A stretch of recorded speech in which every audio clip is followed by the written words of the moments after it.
conocer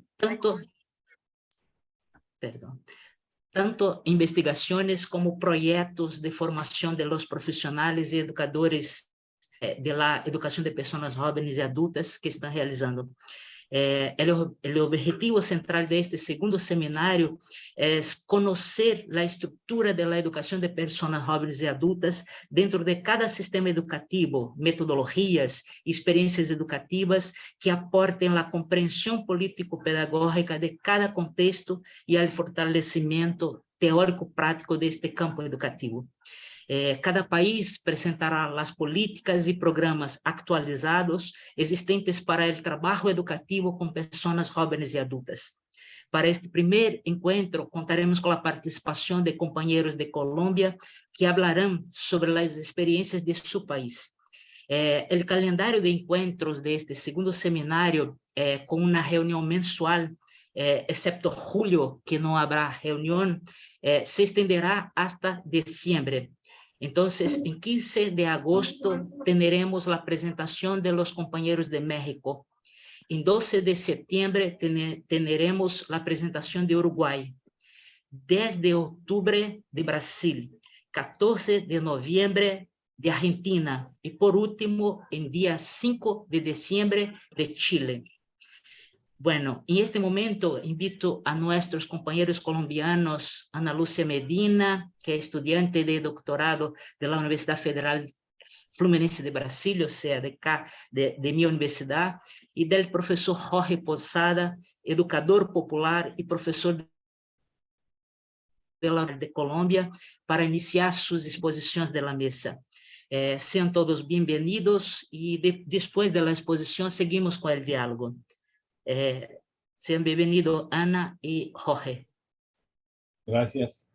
Gracias. Bueno, un abrazo para todos los que estamos aquí presentes. Yo los saludo desde Cali, Colombia, una ciudad del interior de Colombia y está muy caliente, mucho calor.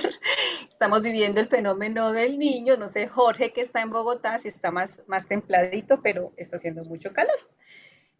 Bueno, los acogemos con un abrazo, así de esos abrazos caleños, sofocantes, y queremos contarles un poco de nuestra historia, porque como Bourdieu nos lo dice, es que no podemos hablar un poco del sistema educativo o de ningún sistema sin conocer las venas y el interior de un contexto histórico-social.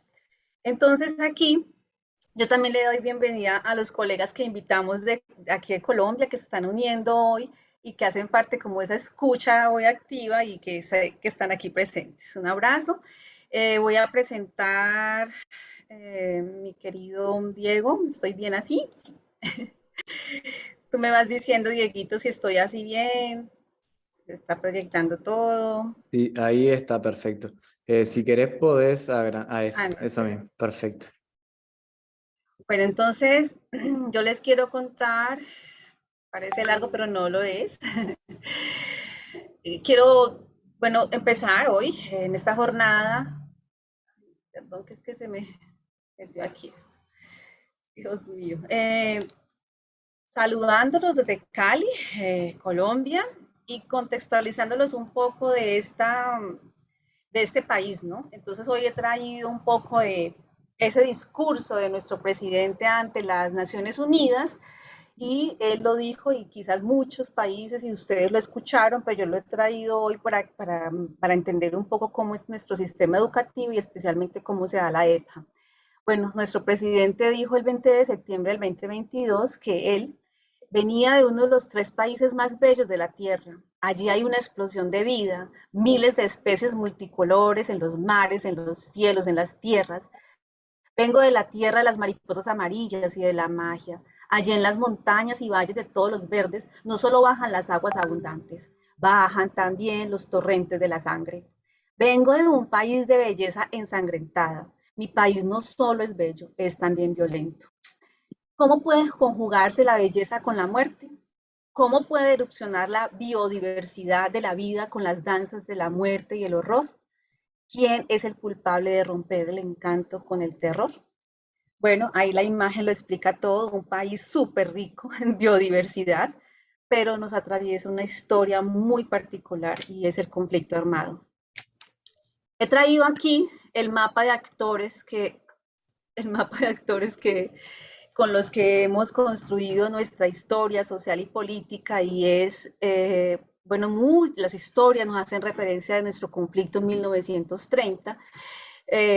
Pues nosotros también hemos sabido que está constituida primero por esos conflictos de las camadas populares en defensa de unas mejores condiciones sociales y esta oligarquía y estos grupos sociales que impiden o no les parece que estas reformas sociales o estas condiciones sociales pues lleguen a ser, digamos, parte de la institucionalidad. Ese ha sido un conflicto también que nos atraviesa mucho y sobre todo el de las tierras, cómo los terratenientes no pueden o quieren las tierras de los campesinos y no reformas agrarias. Posteriormente la tierra también como nos atraviesa en el conflicto armado del despoje y el desplazamiento de personas que a su vez tienen rutas para pasar la cocaína a otros países. Bueno, de las guerrillas podemos recordar a las FARC, que siguen vigentes.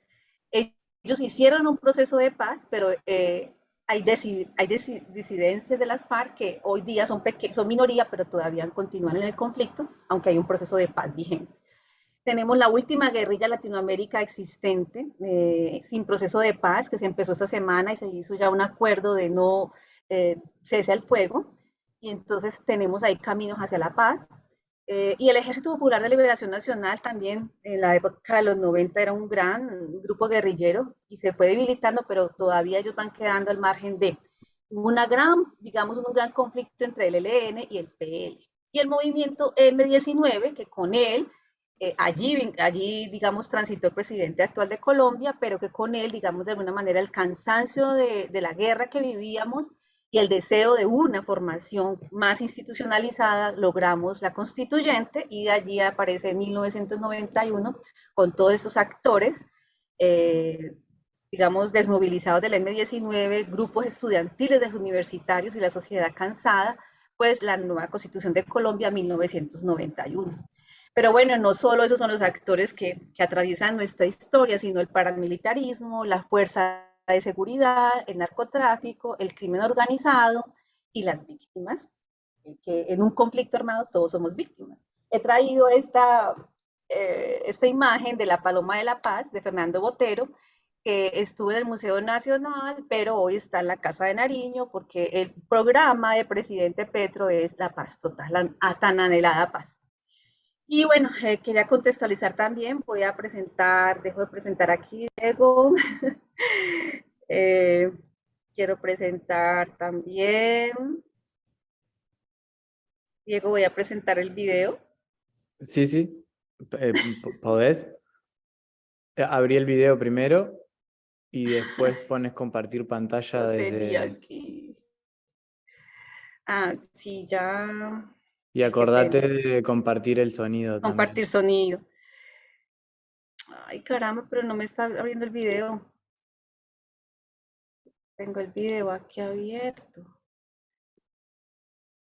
Ay. Diego, ¿qué hago aquí? A ver. De los que tú me mandaste por WhatsApp, ¿cuál es? A ver si yo te lo puedo compartir de acá. El que dice, el primero. ¿Un conflicto armado ese? Sí, ese, sí. Bien. Entonces yo me silencio, ¿cierto? A ver. Dame un segundo.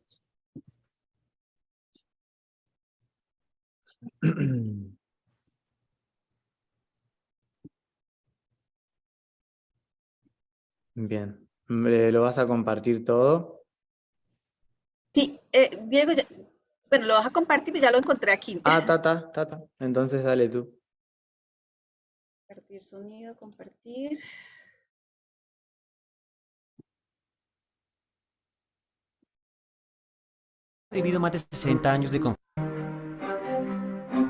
Colombia ha vivido más de 60 años de conflicto armado interno, ha tenido muchos y heterogéneos actores armados, ha padecido todas las formas de violencia y ha visto cómo se ha afectado principalmente a la población civil. El Observatorio de Memoria y Conflicto documentó 261.167 muertos por el conflicto armado. Entre estos, 4 de cada 5 eran civiles y solo 1 era combatiente. Esto significa que por cada combatiente muerto hubo 4 civiles asesinados. A pesar de sus dimensiones, la violencia no se ha distribuido de manera homogénea en el tiempo y el espacio. La violencia del conflicto armado puede diferenciarse en 4 periodos según su tendencia y su intensidad.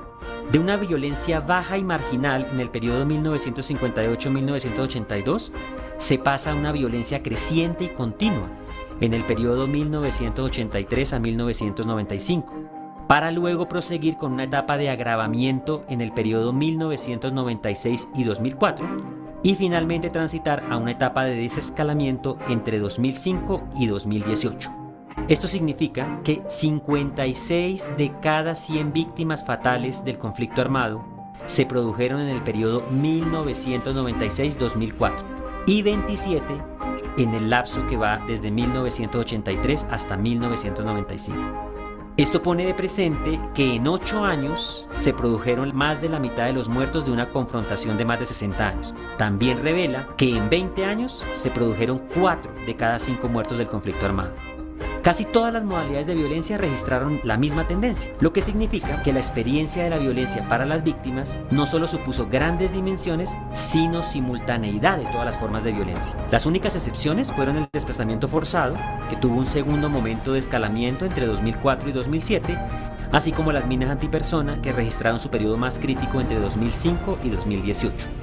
Nos ocurrió de todo y al mismo tiempo, entre 1996 y 2004. Asesinatos selectivos, masacres, desapariciones forzadas, secuestros, violencia sexual, reclutamiento, desplazamiento forzado, ataques a poblaciones, acciones bélicas, minas antipersona, atentados terroristas, daños a bienes civiles, sabotaje, despojo. Los expertos estiman que un conflicto armado es de baja intensidad cuando se registran más de 1.000 muertos por año. Lo elevan a mediana intensidad cuando son más de 10.000 muertos por año y lo clasifican como de alta intensidad cuando hay más de 25.000 muertos por año.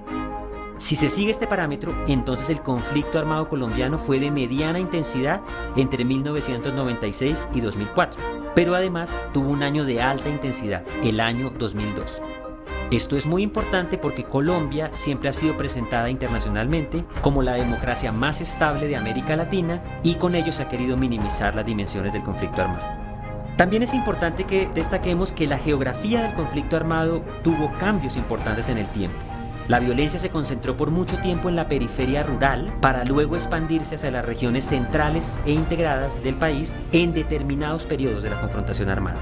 El Observatorio de Memoria y Conflicto ha documentado que el 63,5% de las víctimas de conflicto armado se concentraron en el país rural y periférico, en el que habitan solo el 17% de toda la población colombiana. La violencia en la periferia se concentró en las zonas de colonización de frontera hacia el suroriente, el nororiente, el noroccidente y el suroccidente del país, mientras que en las zonas de colonización interna tendió a concentrarse en la región centro del país, en particular el Magdalena Medio y sus regiones adyacentes. Si tomamos como medida el número de municipios que registraron 50 o más civiles muertos en cada periodo, podemos ver las dimensiones de la expansión de la violencia del conflicto armado. Si en el periodo 1958-1982 hubo 15 municipios con 50 o más civiles muertos, ese número crece a 230 municipios en el periodo 1983-1995 para luego elevarse a 429 municipios en el periodo de agravamiento del conflicto armado entre 1996 y 2004 y finalmente de crecer a 127 municipios en el periodo 2005-2018. Lo que esto nos pone de presente es que en el momento más crítico del conflicto armado, esos 8 años aciagos de 1996 a 2004, casi la mitad del país tuvo un nivel alto de afectación. Si vemos el mapa de distribución municipal de víctimas del conflicto armado hecho con base en las cifras del Observatorio de Memoria y Conflicto, podemos ver que los municipios en color rojo son los que tuvieron el mayor número de víctimas, seguidos de los amarillos, mientras que los verdes claros y los verdes oscuros registraron el menor número de víctimas. Una violencia que afectó a todo el territorio, pero evidentemente de manera muy desigual.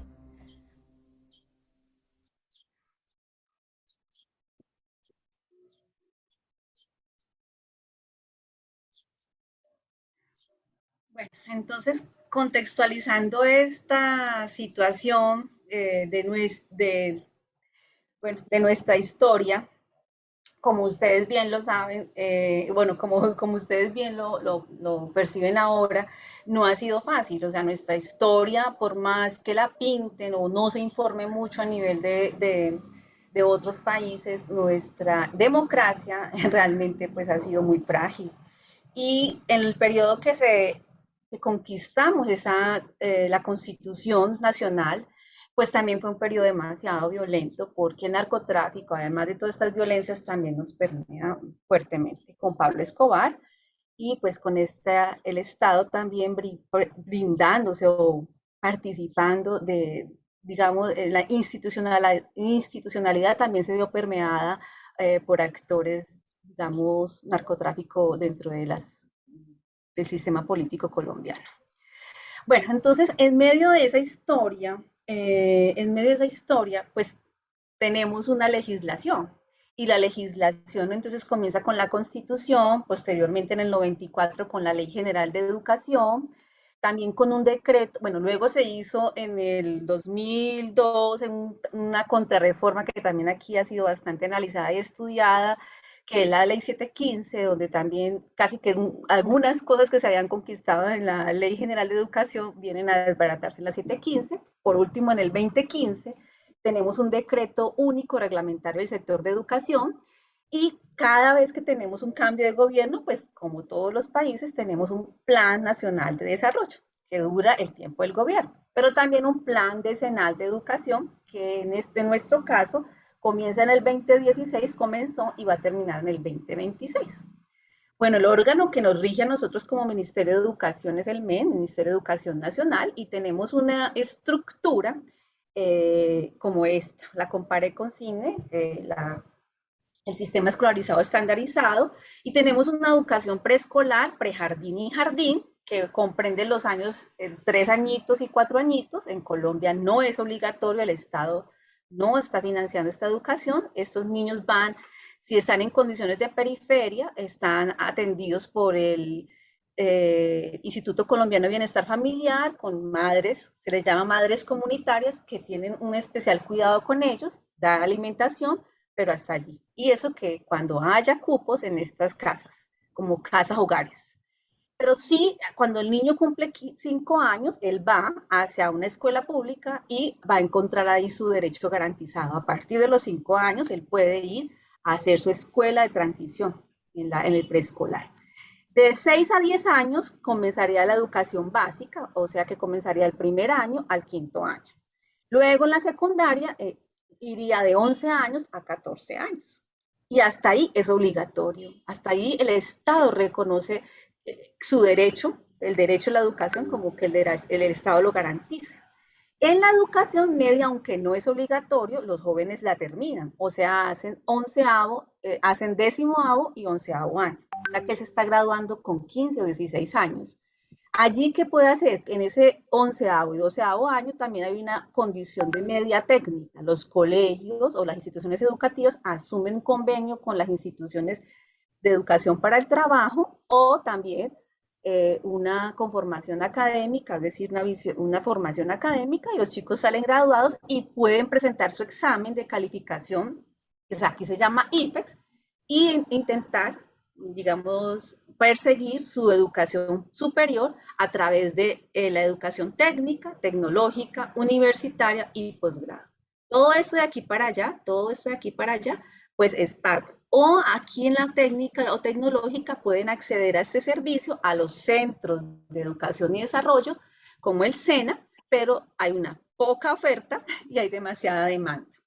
Pero entonces lo que llama nuestra atención y lo que hoy nos convoca es que la educación para jóvenes y adultos, como ustedes ven, están por fuera del sistema. Miren aquí. Y además se le concibe como una educación especial o educación para población especial. Entonces aquí la vemos con la educación campesina, rural, con los grupos étnicos, con la rehabilitación social, y bueno, está siempre allí al margen de las márgenes. Entonces, la Constitución, aunque vino a darnos un goce de alegría porque pasamos de una violencia sanguinaria a una democratización, pues también tenemos un veneno en la Constitución con el artículo 67. Y claramente nos dice, bueno, en Colombia tienen derecho a la educación y además es un derecho, pero también es un servicio público y que tiene esa función social, que se busca el conocimiento de la ciencia, la técnica, los demás bienes y valores de la cultura. La educación formará al colombiano en el respeto de los derechos humanos, la paz, la democracia y el trabajo y la práctica del trabajo y la recreación para el mejoramiento cultural, científico y tecnológico. Pero miren aquí, y el Estado, o sea, ¿quiénes son responsables? El Estado, la sociedad y la familia, que será obligatoria de 5 a 15 años de edad y comprenderá como mínimo 1 año de preescolar y 9 de educación básica. Entonces, ya la EPJA comienza a estar por fuera de ese derecho porque no va a ser subsidiada y no está financiada por el Estado. Ni el niño de 3 años está financiado por el Estado, de 3 a 4, de 2 a 4, ni el joven de 15 en adelante. Eso lo dice nuestra Constitución. Y también dice que la educación será gratuita en las instituciones del Estado, sin prejuicio de cobro de derechos académicos, a quien pueda sufragarlos. Y cuando yo estudié, yo sí tenía que pagar. Mis padres tenían alguna acomodación, entonces así sea pequeño, pues ahí teníamos que pagar. Entonces, solo en el 2012 es que a través de la lucha organizada de la sociedad civil, es que se comienza, o sea, se gana una sentencia en la Corte Constitucional de la total gratuidad. Pero eso deja en abierto quien no tenía ni siquiera un centavo para poder pagar lo que supuestamente las instituciones educativas requerían, pues ahí el acceso estaba negado. Entonces, ustedes ven el contexto social y político que tenemos, esta forma de acceso que se concibe la educación colombiana ya nos va dejando mucha población por fuera en acceso a la educación, ¿sí? O sea que ya para los años 90 teníamos que tener una población que no accedió al sistema educativo. Bueno, entonces aquí nuevamente, ¿cómo se financia la educación en Colombia? Pues es un financiamiento per cápita a través del Sistema General de Participación de las entidades territoriales, o sea que tienen un mínimo de población y que a ellas, por tener esa población, se les da un rendimiento o se les envía desde la nación o de la parte central un costo de dinero por matrículas que tienen. O sea que comenzamos esa política neoliberal de la cantidad que tiene, esta cantidad y esta calidad a nivel de sus aprobaciones y reprobaciones en las pruebas estandarizadas, pues necesitas este dinero. Entonces aquí somos medidos por eso y eso también nos aleja bastante del derecho humano a la educación. Vemos la primera infancia aquí, o sea, de la edad de 0 a 4, fuera del sistema educativo. Comenzamos con los 5 años hasta los 14, obligatoriedad, y de aquí para allá, pues sálvese quien pueda. Bueno, pues ustedes dirán, entonces, ¿cómo está entonces la EPJA organizada? Sí, nosotros tenemos una legislación que respalda la educación para jóvenes y adultos, y el Estado la financia a través, el Estado la financia a través de campañas, a través también de los CLEIs, a través de los centros de formación para el trabajo, y se reconoce también esa educación informal, que aunque no esté legislada, es reconocida. Esta educación de trabajo y desarrollo, como les mencioné ahora, el joven que cumple 14 años está en 9º grado y él dice, no quiero hacer más, él puede concorrer o, digamos, ir en busca de un cupo al sistema, a esta escuela para el desarrollo y el trabajo, y si él cumple con los requisitos, él puede entrar a hacer ese curso. Lo que no va a tener posibilidad el que a los 14 años se mete a esto es que hacer el examen del IFES y pretender llegar a escalafonar al sistema universitario. Lo puede hacer claramente, puede presentar la prueba, pero va a ser mucho más difícil para él. Entonces, esta es la estructura de la EPJA en la alfabetización, en la educación para el trabajo, en la educación formal con los CLEIs, y pues ahorita les voy a explicar otra cosa. Además de los CLEIs, o sea, los ciclos lectivos integrados, tenemos los modelos flexibles. Entonces, aquí en Colombia creo que es a nivel internacional que está organizado así, pues uno hace un año, hace 3 grados en el CLEI 1, en el CLEI 2 hace 4º y 5º de primaria, también en un año, en el CLEI 3 hace 2 añitos de la educación secundaria, en el CLEI 4 hace 8º y 9º, un año, pero en 10º y 11 harías 6 meses en décimo, 6 meses en 11 y ahí estarías graduado. Esta es la organización del CLEI. Y claramente aquí tenemos entonces el mismo sistema educativo, alfabetización, los CLEI organizados, nuestras políticas que respaldan la educación de jóvenes y adultos, y una de ellas es el decreto 3011, aunque hay especificidades, aunque se habla de la flexibilidad, aunque se habla de un concepto alfabetizador muy vanguardista, muy progresista, pues nos sigue allí apareciendo que en esa flexibilidad que debe tener la EPA, pues llegan los proveedores y programas de modelos flexibles. Entonces este proyecto, bueno, y recordemos que entonces la institucionalidad, aquí por ejemplo, llega en la noche o en el fin de semana, la institución educativa o la escuela decide abrir matrículas para los estudiantes de la EPA. Esa escuela, en su organización propia, tiene un proyecto político pedagógico o un proyecto educativo institucional.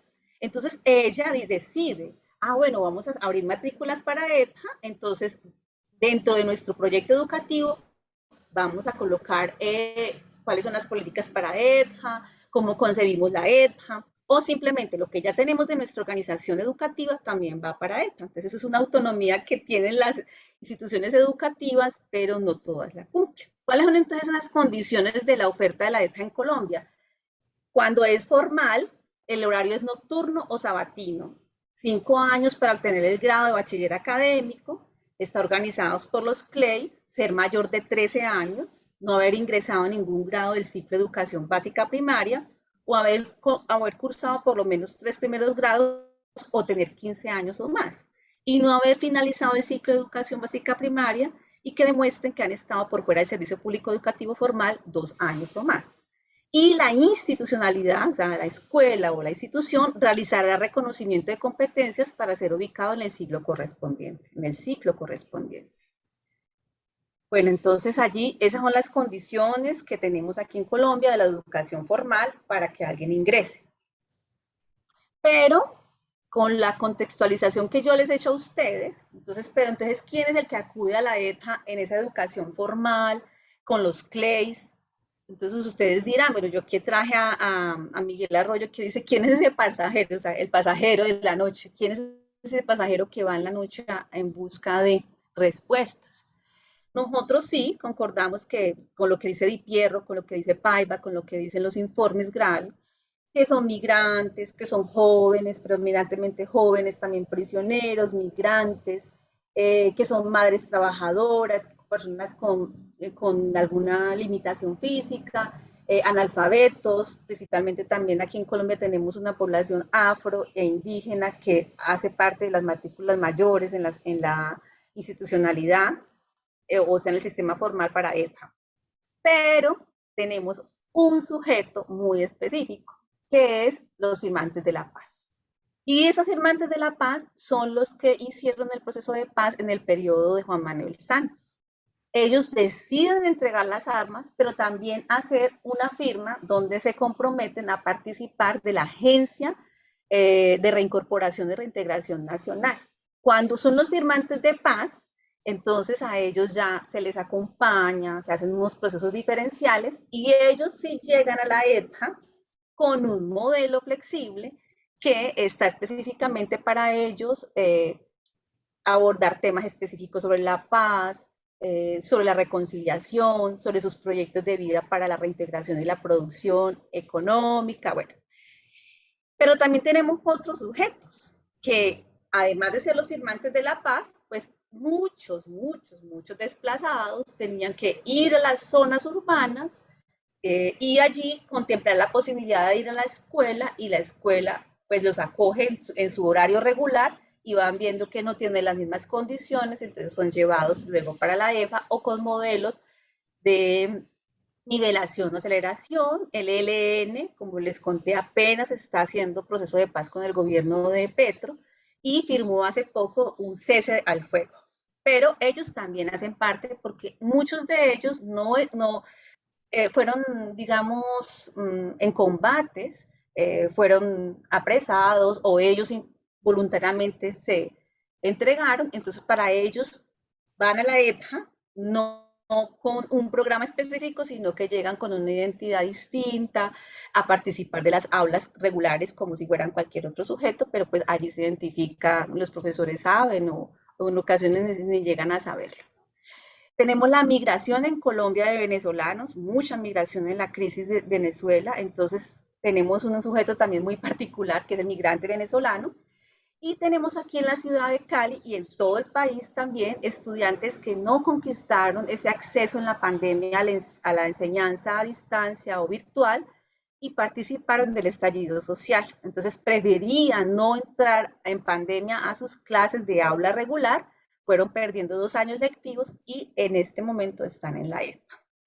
Bueno, yo sí quisiera entonces comentarles, bueno, aquí tenemos una imagen de unos excombatientes de las FARC que entran a esta onda de la EPA con un modelo flexible particular para ellos y que se gradúan en mi ciudad, sobre todo en mi ciudad que los acoge con un modelo flexible. Y para ellos dicen, para mí la educación lo cambia todo. Es un modelo flexible itinerante en la ciudad de Cali y pues parece que a ellos esto les pareció interesante. Para nosotros hay una crítica al respecto de eso. Entendemos entonces nuestro contexto social y político, entendemos una EPA que no está institucionalizada, que aún en esa formación del Estado colombiano tenemos carencias, porque no alcanzamos un estado de bienestar social y estamos constantemente pidiendo, exigiendo unas reformas sociales desde 1930 hasta la fecha, que no logramos porque nos atraviesa el conflicto. Y el conflicto, bueno, nos trae otras problemáticas. Entonces, el financiamiento de los modelos flexibles son por el Estado. Y son comprados, promovidos y regulados por el Ministerio de Educación. Y existen modelos flexibles que contratan profesores que no hacen parte de la educación formal. Esto que le estoy hablando es desde el discurso del Ministerio de Educación. Y ellos son contratados de manera que no son maestros o profesionales, van y desarrollan el modelo flexible para la población X, digamos para los excombatientes de las FARC, pero ellos son pagos de manera distinta al gobierno, ese modelo del Estado. Ese modelo ya pasó la licitación, ganó el dinero del Estado, ahora va y lo aplica, deja un recurso medianamente en la institución y sale y se va. Pero cuando el municipio compra ese modelo flexible para determinadas poblaciones, o simplemente dice, no lo voy a comprar y lo voy a regir desde mi proyecto educativo, esos maestros son pagos por horas extras, que también son demoradas y son muy mal pagas. Y aquí, perdón, antes de esto quería comentarles que en la voz esta voz ya es de un profesor que trabajó durante mucho tiempo con modelos flexibles. Y él habla, ¿no? Él dice, ¿no? Que esta vulneración a la pedagogía, al currículo de la EPA, son modelos flexibles emitidos desde el Ministerio de Educación sin estrategias de implementación, algunos de ellos. Acompañamientos incipientes de corto aliento, recursos inexistentes o limitados para la implementación y ausencia de apoyo en cuanto a materiales y recursos didácticos. Esto lo dice un profesor que vive constantemente el tema de los modelos flexibles cuando llegan a su escuela. Pero el ministerio en todos sus informes nos cuenta las bondades de los modelos flexibles cuando dice que por ausencia en este conflicto armado, por ausencia de acceso o de cobertura o de calidad o de pertinencia del servicio educativo, pues están los modelos flexibles para subsanar esta inexistencia. Entonces esa es una justificativa que tiene el ministerio para decir que los modelos flexibles son pues la panacea. Yo no sé si Jorge aquí me puede hablar un poco, pues si quieres hablar un poco sobre los modelos flexibles y un poco de lo que tú has estudiado. Bueno, gracias Ana Lucía. También el sistema escolar está expulsando, además de por el conflicto, está expulsando miles de niños y jóvenes de la escuela. La deserción en Colombia es muy grande. En las zonas rurales, de 100 niños que comienzan la primaria, solo 40 terminan el bachillerato, la media. Y entonces el 60% está por fuera de la escuela o no les dice nada a los jóvenes, no es interesante, no es importante o no hay capacidad de atenderlos realmente. Con respecto a los modelos flexibles, entonces se han convertido en la estrategia central del ministerio para atender lo que ellos llaman poblaciones vulnerables. Y sin embargo, estadísticamente son una minoría en comparación a los centros de educación de adultos. En este momento, el tamaño de la educación de adultos en Colombia está cercana a 600.000 personas que van a la educación de personas jóvenes y adultos. Y los modelos flexibles están en 50.000 personas atendidas. Sobre todo están en las zonas de conflicto, en las zonas de guerra o programas para las personas firmantes de paz. También estos modelos flexibles son empresas privadas los que los hacen y el ministerio los compra por medio de lo que llaman alianzas público-privadas. Sin embargo, la política del ministerio es favorecer estos porque les sale más barato estos modelos flexibles, porque no pagan maestros, muchas veces son por tutores o personal que no son maestros, no están sindicalizados, por supuesto. Y en cambio los centros de adultos se trata de que dejen de funcionar, de no apoyarlos, para que los centros de educación de personas jóvenes y adultos que existen en el país se vayan acabando para que se fortalezca la estrategia de los modelos flexibles, que es un modelo en gran parte privatizador. No quiere decir que los modelos no tengan un discurso pedagógico interesante, importante. Sí tienen un discurso bien importante y pertinente para la educación de jóvenes y adultos. Sin embargo, corresponden a empresas privadas y el ministerio los compra. Creo que ahí dije algo de los modelos flexibles. Estos modelos se están vendiendo mucho. En todas las reuniones internacionales ya Colombia los está ofreciendo y ya hay algunos modelos exitosos que se llaman y se venden en Guatemala, en México, o también compramos modelos de otros países. En Colombia se ha comprado muchos modelos de México, telesecundaria, por ejemplo, se ha comprado y se lleva a zonas rurales.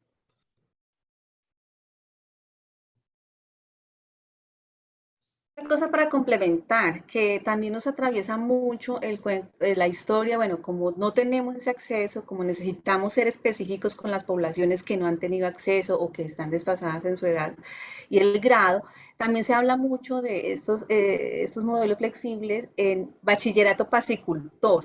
Entonces se pregunta, ¿qué es pacicultor? O sea, que hay una formación como en gestores de paz. Entonces son propuestas pedagógicas que sí van a nuestro contexto de violencia y de guerra, pero que también nos dejan al margen de convertir a la ETA en una educación institucionalizada, con un derecho dentro de un sistema educativo. Sabemos que hay modelos educativos con una pedagogía y con una propuesta interesante para lo que el contexto a nosotros nos abraza, ¿cierto? Pero cada modelo todos los dineros que se van con los modelos, pues no, sería para nuestro sistema educativo institucionalizado y con la estructura que necesitamos.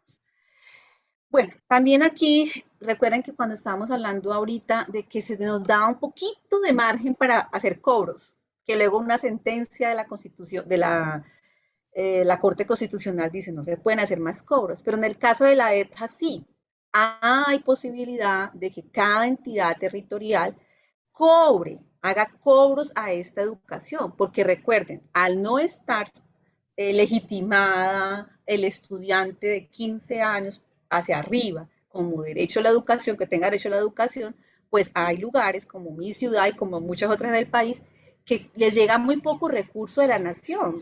Entonces, ¿cómo hacen para sostenerse esas escuelas? Pues hacen por pequeños cobros.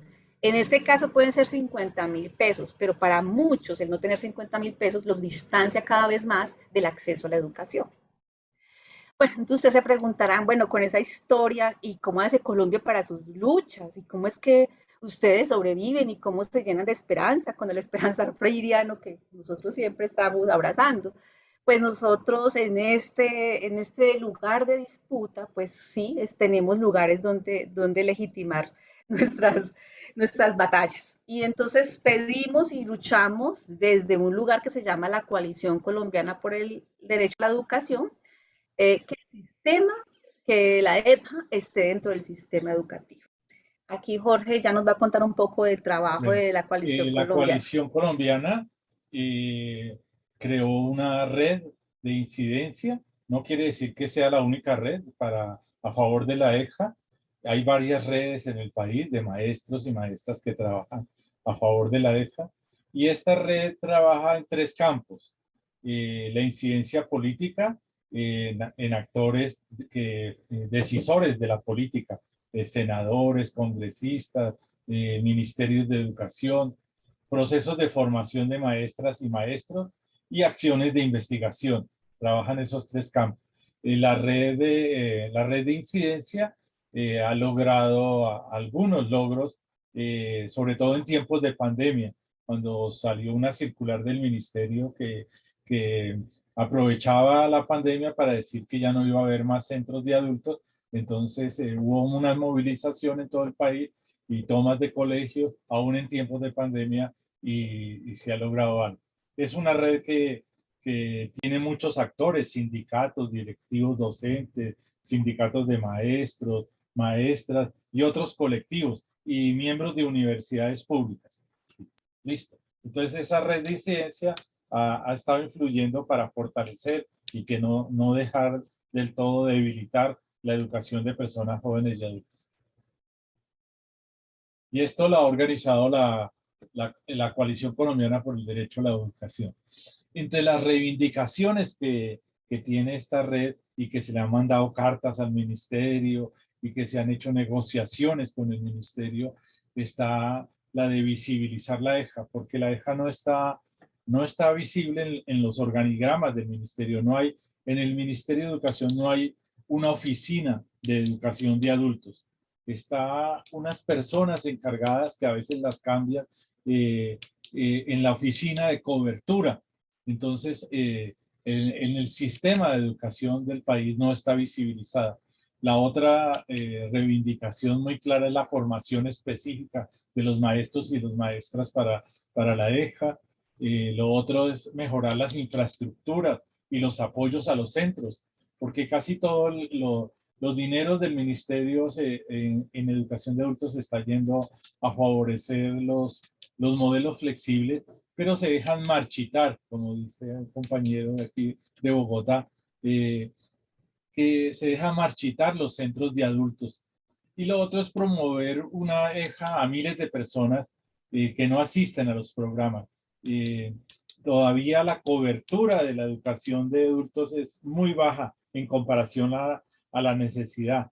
Hacíamos un cálculo de unas 10 millones de personas en Colombia que requieren educación formal de adultos y solo están en los centros de adultos y en los modelos flexibles cercano a 500,000 personas. O sea que hay una necesidad no cubierta, pero también como hay otras necesidades para la gente y otras situaciones, mucha gente no la demanda y es por la necesidad de promover esta educación. Bueno, en Colombia, además de los centros de adultos, hay otras modalidades que no son exactamente educación formal. Por ejemplo, en Colombia hay unas experiencias de escuelas campesinas e indígenas. Son escuelas, podríamos decir, de educación no formal, hechas desde la educación popular con enfoques agroecológicos. También muchas ONGs, un ejemplo es el CINE o Dimensión Educativa, realizan educación popular, educación para la paz, educación sindical, educación ciudadana, educación política. Y esta no está contemplada ni en las estadísticas. Y es toda una expresión de la educación popular. Aunque también hay expresiones de la educación popular en el sistema formal de educación de adultos. Hay maestros y maestras de la educación de adultos formal que se declaran maestros de educación popular. Sigue.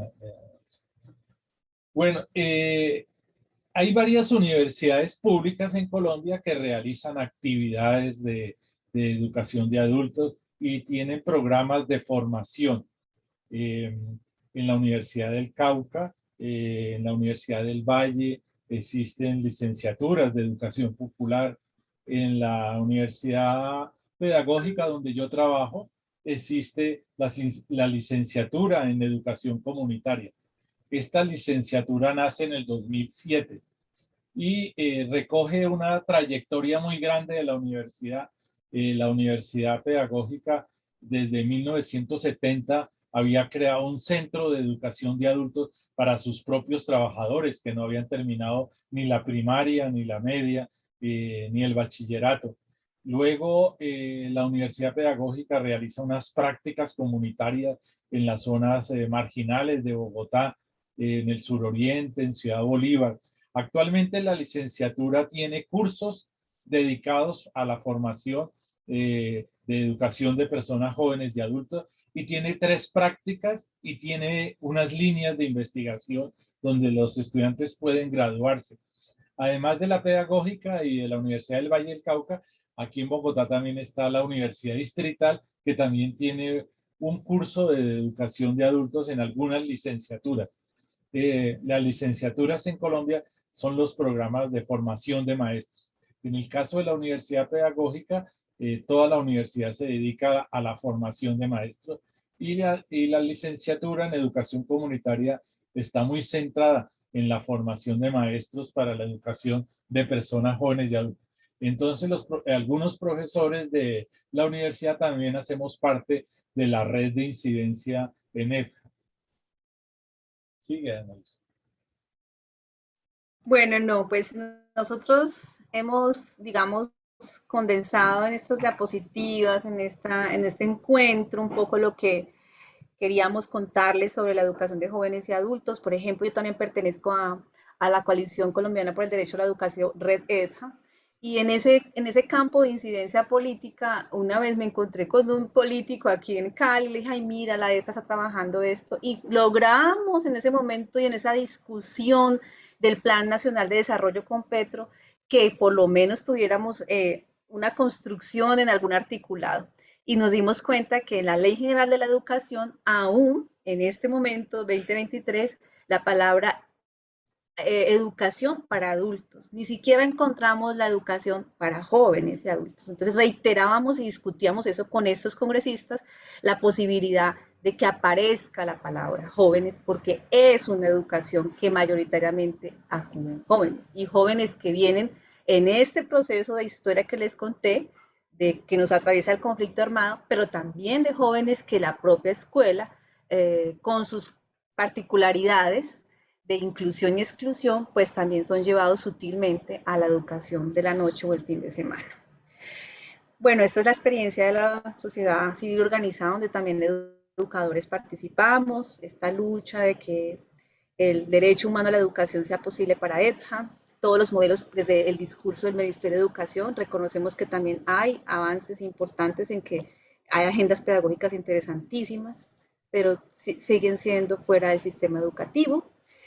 Bueno, vemos los rostros aquí un poco de la EDJA y pues quería presentarles un último video, no sé si ustedes me permitan o si entramos ya a la conversación. No haciendo apología a los modelos, pero sí reconociendo un poco lo que ha pasado con esto. Dieguito, ay, yo lo voy a presentar.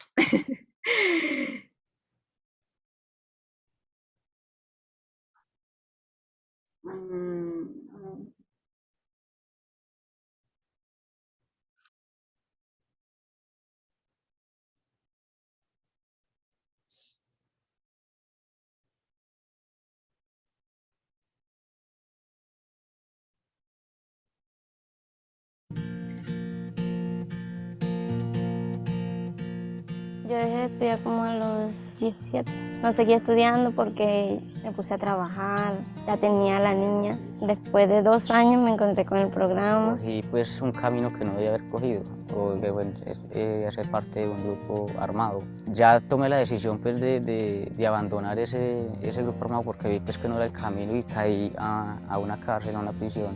Ya cuando salí, entonces ya me vinculé con la ARN. Entonces ya ellos me hicieron la propuesta de ingresar a un entorno productivo donde iba a continuar con mis estudios. Lógicamente estoy purgando mi condena acá, pues con unas nuevas oportunidades que me está dando pues el INPE para poder salir adelante. En cierta forma este tipo de oportunidades me ha cambiado la vida porque me están ayudando a ser otra persona muy diferente, me ha ayudado a cambiar la mentalidad. En este modelo sí nos facilitan las horas. Nosotros mismos escogimos los días porque algunos están trabajando. Pero los docentes que tenemos hasta el momento han sido personas muy íntegras porque son personas que saben enseñar y eso es lo que a uno también como que lo motiva a querer aprender. Cuando yo estaba, que hacía parte de un grupo ilegal, pues yo no tenía un horizonte, pero cuando comenzó la educación me transformó. Entonces dije, no hombre, yo voy a dejarme utilizar de la educación, que es lo mejor. Entonces qué bonito mirar a una persona que quiere superarse y tiene sueños y ayudarlo a cumplir sus sueños. El modelo educativo flexible es un modelo que se adapta al estudiante y que tiene algo para mí como muy especial con su proyecto de vida. Es edificante tener en las aulas a este tipo de personas que ya están en un proceso pleno de reestructuración de su modelo de vida. Entonces para nosotros es muy importante es el proceso de oportunidad, que ellos encuentren dónde mostrar que quieren y que son capaces de hacer. Perfecta para la ayuda para aquellas personas que no tenemos la posibilidad de poder avanzar y echar adelante en el estudio. Muchas personas que acuden al servicio educativo son esas personas que aspiran a mejorar e incluso a irse lo más pronto de aquí, porque tienen metas y proyectos que realizar afuera, porque consideramos que el estudio es la forma de elevarse de la persona. Para mí ser bachiller significa darle un mejor porvenir a mis hijos, tener un buen trabajo, tener una mejor calidad de vida. Pues ¿sabes? Lo que me motiva para ir a clase es aprender, saber cada día más y las matemáticas, que me encantan las matemáticas. Lo que me motiva para yo estudiar es ver a mi familia con una casita. Es cumplir ese sueño de mi mamá. Yo quiero salir como instructor en el manejo de explotación de huevo comercial, enseñarle a otras personas mis conocimientos adquiridos en Telsa. Las charlas y cursos que nos están dando acá me están llevando a tomar unos planes, replantear mi vida y, si Dios quiere, poder seguir estudiando ya, recuperar a mi familia, a mis hijos, que los amo tanto.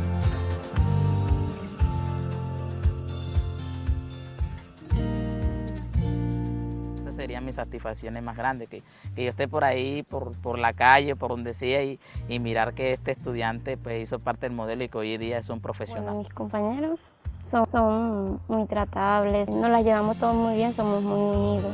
Mis vecinos y compañeros, ellos y yo nunca habíamos tratado. Después que nos metimos en el programa, ya empezamos a tratarnos todos, nos las llevamos muy bien. Si hay algún problema, tratamos de hablarlo, algo que no hacíamos ni siquiera cuando no estábamos en el modelo. Porque sí se puede cambiar y transformar el país a través de la educación. Entonces yo tomo como ejemplo que lo mejor que pudo haber pasado en mi vida es la educación. Y como es lo mejor que pudo haber pasado en mi vida, para eso educo.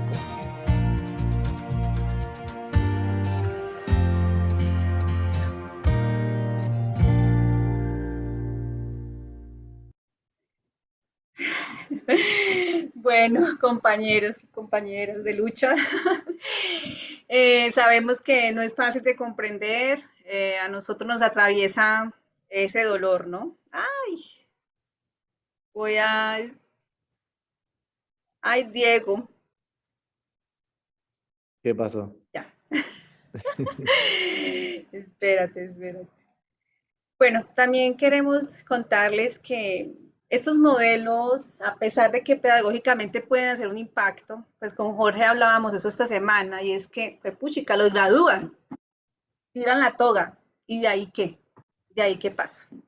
Ante un problema social como el que tenemos nosotros, pues uno aplaude muchas cosas, pero seguimos en deuda con una educación que vele por el derecho humano a la educación, por una estructura más sólida de un Estado que realmente se consolide como un estado de bienestar social.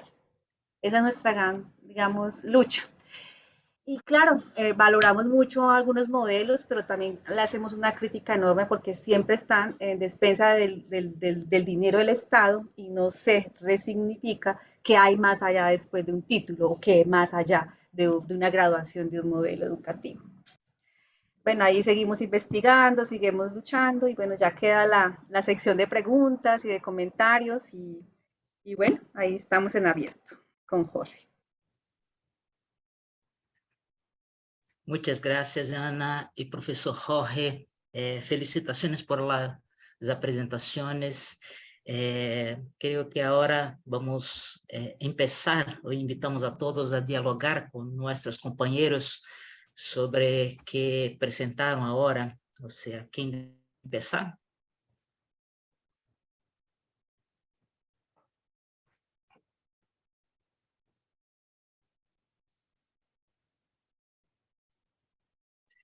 Si aún no tiene una pregunta, yo tengo una duda, pero no sé si es por la cuestión de mi comprensión, o sea, de la lengua. Yo comprendí, por ejemplo, que el modelo flexible tiene, por ejemplo, certificación. Yo pensé, si este modelo tiene una normativa nacional que va a organizar las experiencias, por ejemplo, currículos, cuestiones político-pedagógicas para cada una de las experiencias. Y también pensé, por ejemplo, si con este currículo es posible seguir sus estudios en la educación básica, en la ciencia superior, o sea, es posible. Y la misma cosa yo pensé, profesor Jorge, a partir de cuando dice educación popular, o sea, ¿qué comprendes, por ejemplo, como educación popular? Y pensé lo mismo también, a partir de, por ejemplo, si hay una normativa nacional para pensar, para decir qué son estas experiencias. Y, por ejemplo, si hay certificación, y también lo mismo, si esta certificación, con esta certificación es posible seguir, por ejemplo, estudiando, haciendo su enseñanza superior, por ejemplo. Son preguntas iniciales. Bueno, en Colombia la norma que rige, y Ana me complementa, la norma que rige la educación de personas jóvenes y adultas es el 3011, decreto 3011 de 1997. Y esa organiza la educación de adultos por CLEIS. Entonces, los modelos flexibles para poder certificar, ellos mismos no pueden certificar. Tienen que aliarse con una institución escolar para o validar una prueba específica. Hay un debate nacional. ¿Qué currículo deben seguir en educación de adultos? El 3011 dice que es un currículo específico, pero no dice cuál. Que debe ser integrado, pero no dice cuál. Entonces hay algunos expertos en educación de adultos que dicen no, el currículo de adultos debe ser el mismo de los niños, que es por competencias, y debe seguir los mismos estándares. Algunos expertos. Y hay otros que pensamos que no, que el mismo 3011 dice que necesitamos un currículo específico. Eso sí, equivalente. En los centros de adultos se puede certificar, porque los centros de adultos están unidos a instituciones educativas de primaria, secundaria y media. Ellos pueden certificar. Y algunos modelos flexibles para poder certificar tienen que unirse a un colegio, a una institución educativa. Pero los que no, tienen que validar. Entonces hay un sistema de validación o de prueba nacional. Y esa prueba nacional es igual para todos. Es decir, que si el estudiante que va a la educación de adultos no estudia lo mismo que estudian los niños y adolescentes, le puede ir muy mal en la prueba. Entonces eso impone un currículo único, nacional, que es el currículo estandarizado, de estándares de competencia. La educación popular no está reglamentada en Colombia y la idea de educación popular no está dada por los niveles, sino por la intencionalidad política. Entonces, un maestro puede decir, yo hago educación popular porque estoy orientado por ideas de Freire o por ideas emancipadoras, y quiero que la educación no solo dé títulos a las personas, sino que la educación ayude a ser personas críticas, a ser personas comprometidas con la transformación social. Entonces, eso hace que sea educación popular. Hay muchas experiencias de ONG que trabajan en barrios y en comunidades rurales organizando escuelas campesinas que no son reglamentadas. Son escuelas que trabajan enfoques agroecológicos, enfoques cuidados del suelo, organización campesina, derechos de las mujeres. Bueno, ahora han cogido mucha fuerza las escuelas feministas populares y también los validaderos populares, que son sistemas de validación un poco inspirados en la experiencia argentina de los bachilleratos populares. Entonces, la educación popular tiene una gama muy grande, desde formación ciudadana, política, pero también en los centros de adultos. Ana Lucía, si quieres complementar. Sí, respondiendo a las dudas de Leonardo, es eso. Recuerda que un modelo flexible, por ejemplo, el que vimos ahora para reintegrantes, firmantes de la paz, en Cali, las instituciones educativas acogen ese modelo, o sea, prestan su institucionalidad física y también de graduación, están validados con los CLEIs y los gradúan. O sea, esos modelos, a pesar de todo, pues aliándose con la institucionalidad, la escuela los va a graduar. Que ellos puedan presentar el examen IFEX o el INEM allá en Brasil, a ese currículo general y macro, pues vemos que va a ser difícil, su continuidad. Y de ahí para allá lo que ofrece el Estado es el SENA, ¿no? El Servicio Nacional para el Trabajo, para cursos para el trabajo. Entonces, es eso. Hay graduación siempre y cuando el modelo flexible se alía a la institucionalidad y esa institucionalidad lo registre para su graduación final.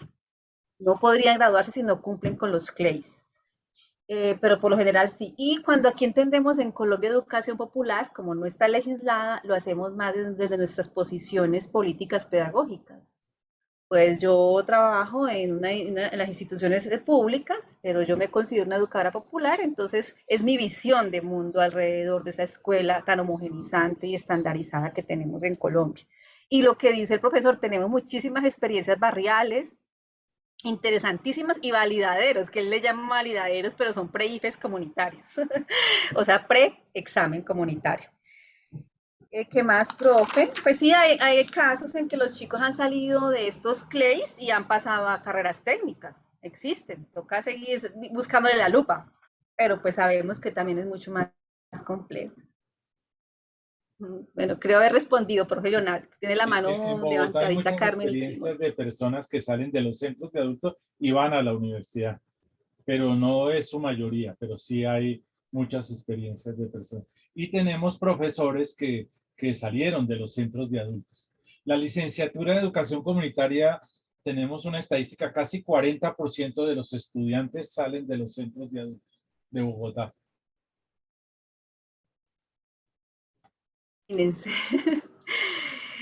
Sí. Gracias, Ana. Jorge, ¿quién desea hablar? Profesora Carmen. Estaba Timothy primero, luego yo. Ok, perdón. Timothy, después Carmen. Gracias. A mi pergunta é a seguinte: como se estrutura a parte de alfabetização? Há uma articulação entre processos de alfabetização e a continuidade com a época? Ou a alfabetização se hace fora do sistema e não há realmente uma articulação com a continuidade? Que aqui em Brasil, o problema sempre ha sido esta desarticulação entre los procesos, programas de alfabetización y cómo intenta garantir la continuidad. Entonces,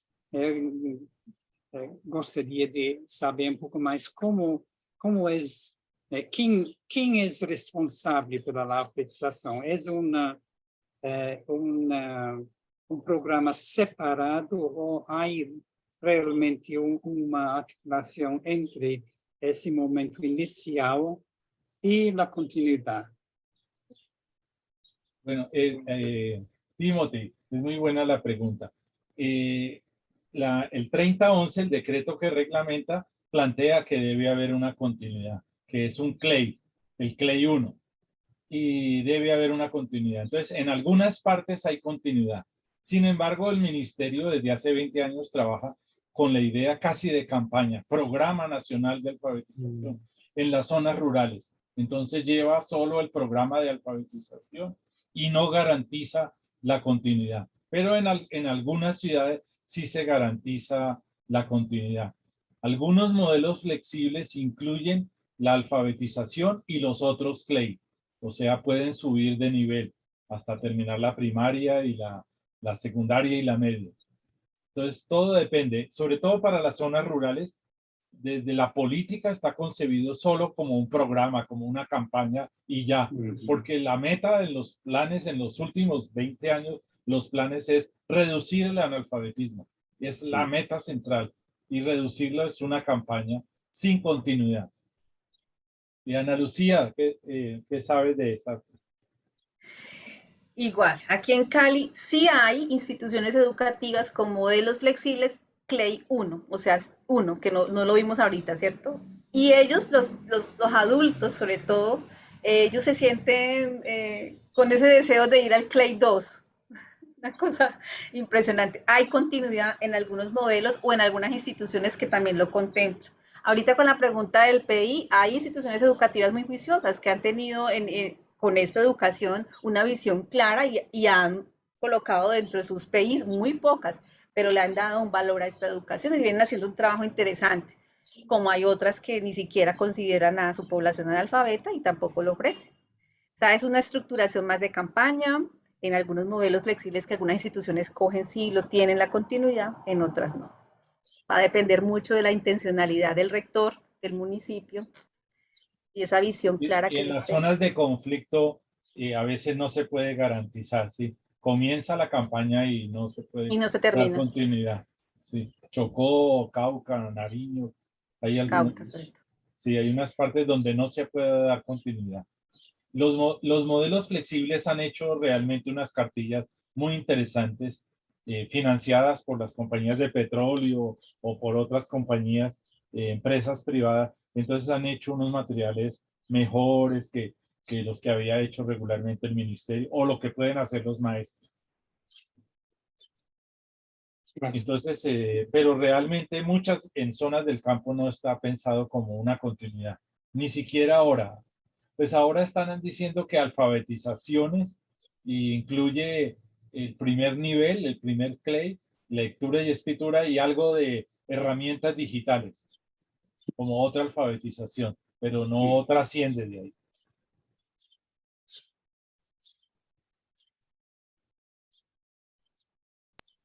Esto que nos pregunta es muy importante porque hay zonas que se supone que ya estaban libres de analfabetismo y en 5 años vuelven a tener una tasa de analfabetismo altísima. Y es por este sentido de campaña. Profesora Carmen. Sí, gracias. Yo tengo 2 preguntas muy diferentes, pero las voy a hacer y contestan como quieran.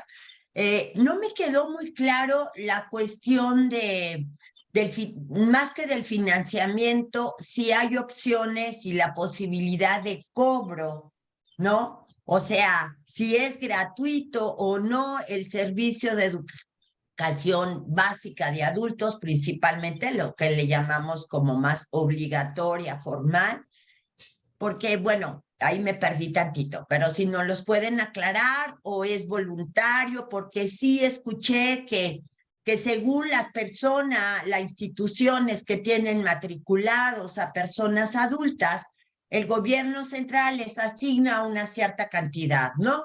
Para atender a esas personas, a esas instituciones educativas. Que parecería, a ver, esa es otra pregunta, me pareció que en algunas escuelas formales, o sea, regulares, de niños y adolescentes, también pueden ofertar educación de adultos, ¿no? Y es, creo, cuando lo que ustedes nos compartieron que era la educación formal y se siguen más por los CLEI y no la flexible, que esa es como otra modalidad. Entonces, como que hay esos dos. Y bueno, sobre financiamiento, ¿hay una cuota o es una propuesta de una contribución voluntaria? Algo. Yo sé que todo eso es muy complejo, ¿no? Pero así como los grandes lineamientos. La otra pregunta tiene mucho más que ver con la coalición colombiana por la educación, la red EPJA, ¿no? Que desde que escuché que existía se me hace interesantísimo si nos pudieran ampliar un poquito cuándo se forma, ¿no? O sea, cuándo se crea y algo sobre cómo está organizada, porque la verdad, felicidades, ¿no? Para todo ese movimiento, esa organización, pues por la diversidad de actores que tienen ahí dentro. Si luego también nos pueden ampliar tantito. Gracias. Y Ana Lucía, comienzas con lo del el cobro, cómo es en Cali, es que en Bogotá es distinto. Bueno, recuerde que somos un país con municipal, o sea, centralizado en financiamiento, pero cada municipio va a coger parte de la ley y la va a transformar como bien le parezca, ¿sí? O sea, como le permita la ley. Si un joven no está contemplado dentro del derecho humano a la educación a partir de los 15 años, es decir, de 5 a 15, y hay un joven de 16 años o de 30 años o de 50 años estudiando en una institución regular con los CLEIs, él es albo, él es persona que se le puede hacer un cobro. Porque este municipio Santiago de Cali dice, bueno, se pueden hacer cobros por derechos académicos o por bienestar institucional, es decir, por el autosustento de la institución, papel higiénico en los baños, ¿sí? Estas cartulinas, estas cosas así. Entonces, este municipio donde yo vivo lo logró hacer. Hubo un año que cobró y eso también disminuyó las matrículas. O sea, va a depender de ese municipio cómo quiera legislar a favor de ese cobro o no cobro. Porque también el presupuesto que llega a las escuelas formales es demasiadamente precario, a pesar de que le llega un dinero por la cantidad de matrículas que tiene. Aún no alcanza para tener una institucionalidad plena, ¿sí? Entonces, ese cobro se hizo aquí en mi ciudad y fue un cobro muy pequeño, pero lamentablemente no todas las personas pueden acceder a pagar. Entonces, también disminuyen las matrículas. Va a depender de cómo esa alcaldía, esa Secretaría de Educación le dé manejo interno dentro de su municipio. Entonces, ese cobro aquí en mi ciudad fue posible gracias a que la legislación lo permite, la legislación nacional. Si un joven de 16 años ya no hace parte del derecho a la educación porque no lo contempla la ley, a los adultos que están vinculados a la EJA se les puede cobrar. Jorge, ¿cómo es en Bogotá? En casi todo el país se cobra matrícula, que es para usar, no alcanza casi para nada, es un precio bajo, pero es difícil para la gente. Y en Bogotá, como es una alcaldía con mucha plata para la educación, se logró también con unas luchas que se quitara la matrícula y que hubiera refrigerio. Refrigerio en la noche, y eso es es un logro muy grande, porque ha habido tomas de colegios, movilizaciones, entonces han logrado eso. Pero eso es un caso excepcional porque Bogotá tiene mucho dinero en comparación a las otras secretarías de educación del país. La otra pregunta es si los colegios o instituciones educativas pueden ofrecer adultos. Sí, muchos colegios, algunos colegios. En Bogotá 60 de 350 ofrecen educación de adultos. 60 de 350 instituciones educativas. Ofrecen en la noche o en los sábados educación de personas. Y son las mismas instituciones que trabajan en el día con niños y adolescentes y en la noche ofrecen educación de adultos. En Cali lo mismo. Sí, somos 92 instituciones públicas y ofrecen 22. Y aún hay demanda de ECA. ¿22 ofrecen? Sí. Bueno, entonces queda claro, ¿cierto, Carmen? Sí, instituciones educativas ofrecen EDHA con los CLEIs, financiada por ellos, autofinanciadas o no. Y la coalición. Yo hago parte de la coalición y Jorge también. Me imaginé. Bueno, es una experiencia muy linda porque es que definitivamente uno quiere que el país mejore y uno sabe que ya no puede más desde el movimiento estudiantil a las marchas solamente, ¿sí? O ir a volar piedras por allá. Eso es una locura que no funciona esta guerra en este país. Entonces, ¿uno qué hace? Pertenece a esta coalición con gente muy hermosa, dedicada a este proceso de diálogo. ¿Quién, digamos, acompaña el proceso de la coalición? La CLADE y la DBB de Alemania, ¿sí? Y pues un poco lo que hemos entendido es que si cualquier organización civil no tiene diálogos con la política, no se logra nada. Entonces la coalición ha conformado 3 frentes: la incidencia política, la formación a maestros y la parte de investigación. Bueno, como yo estoy en Cali, por cosas de la vida, yo le hacía preguntas a Jorge y él me contactó con la coalición.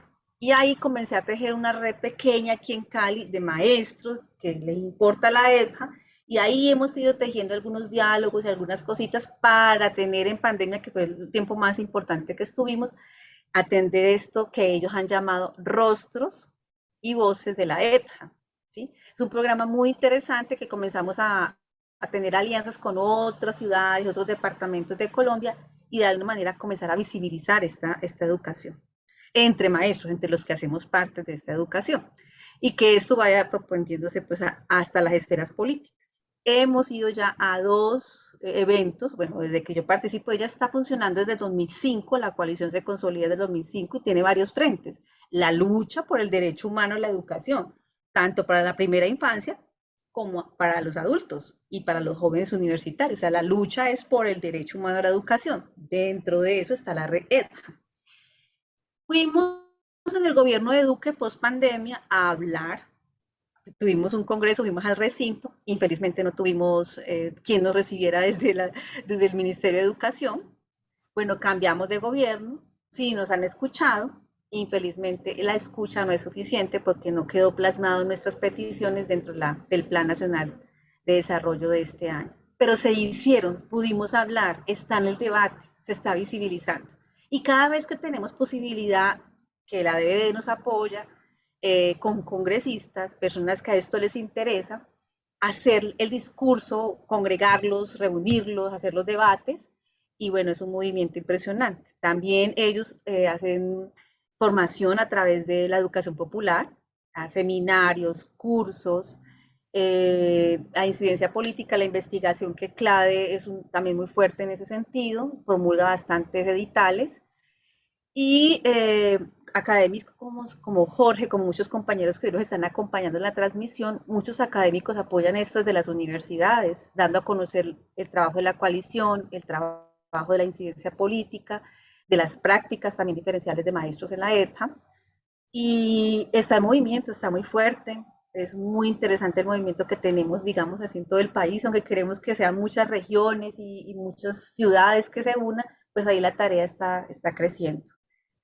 Jorge, tú también que tienes tanta incidencia en la coalición. La red ahora tiene mucha influencia en algunos senadores, congresistas, que están apoyando modificaciones aún en la Constitución y tratando de incluir algunos elementos en las políticas actuales de educación.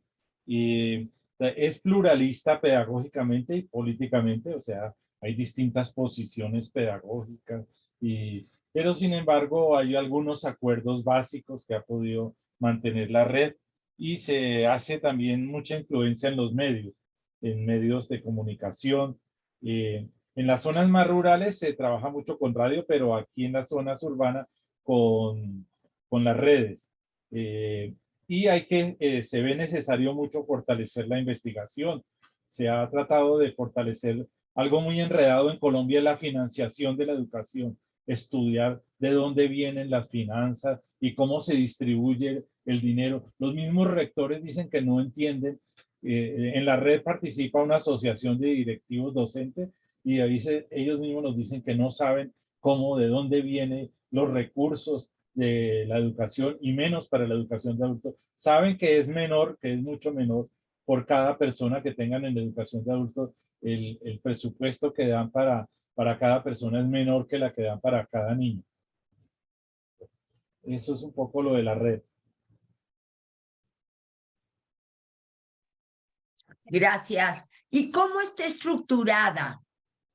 Nomás rápidamente, ¿tienen algún comité, organizador?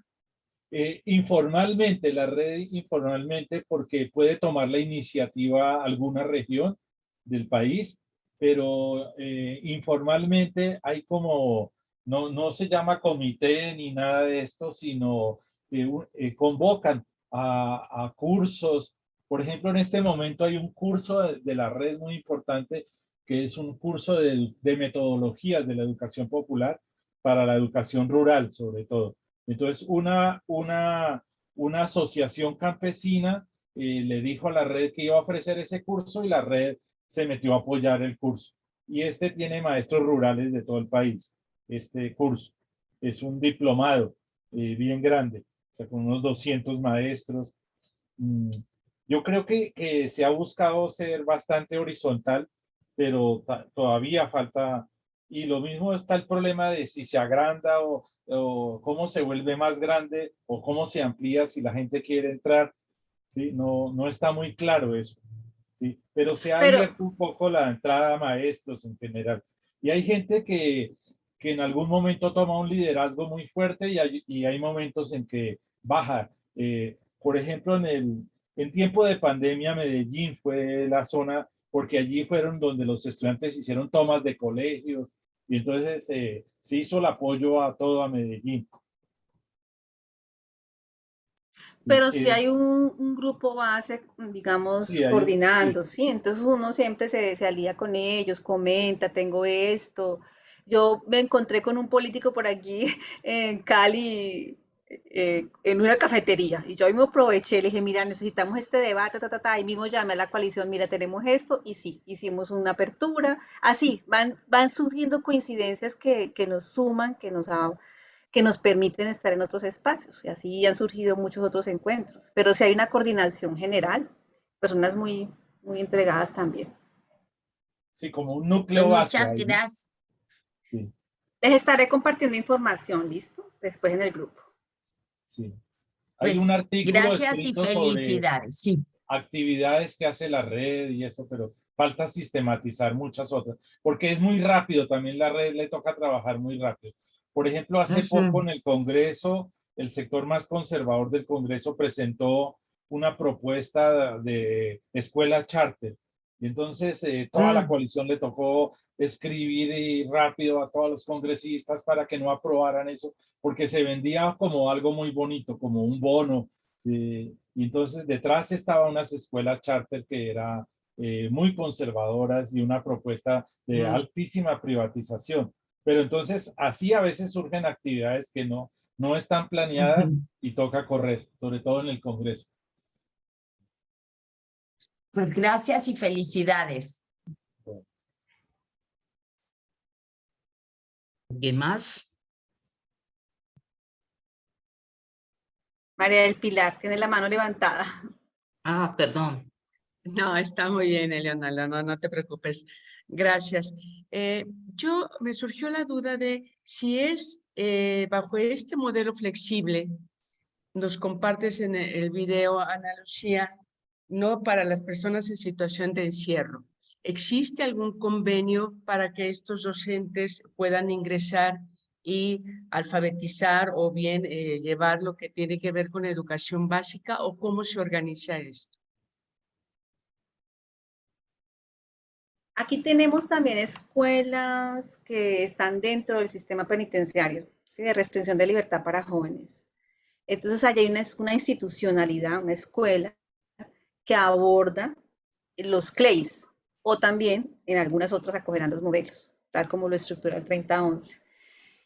Hay maestros nombrados ya de planta que hacen parte de esta escuela y siguen adelante con el currículo que ellos mismos han constituido, como en su proyecto educativo institucional, o con el modelo que ellos hayan acogido, si es que lo han acogido.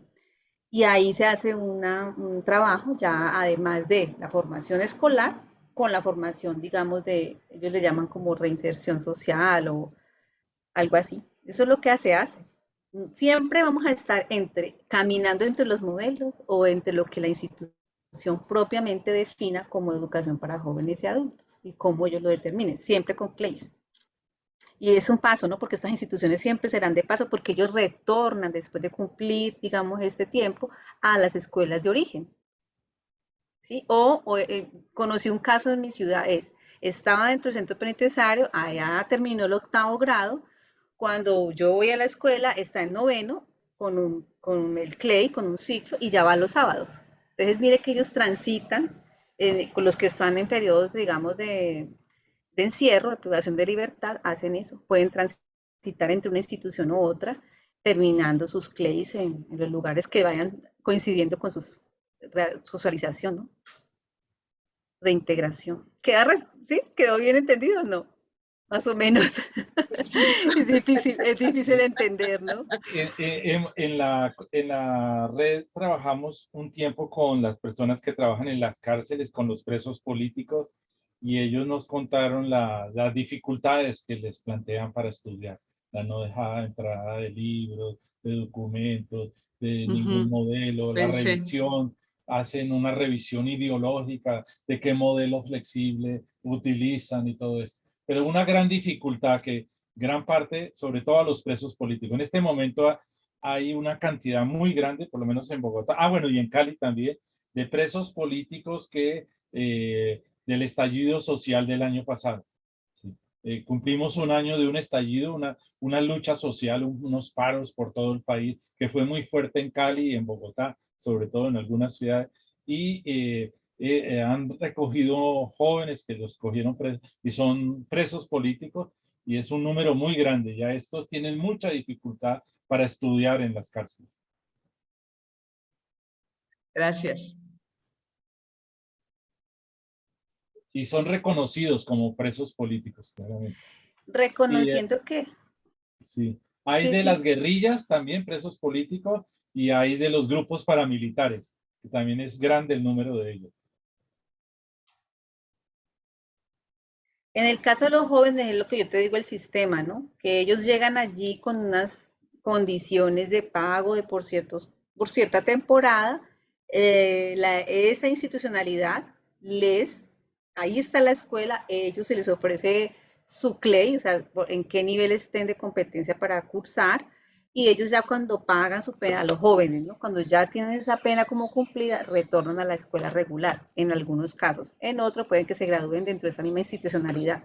Caso específico que hoy estamos, y pues estamos en una coyuntura política muy fuerte, donde pues está muy reciente todo lo que pasó, ¿no, Jorge? Y pues están allí detenidos los que participaron en la primera línea.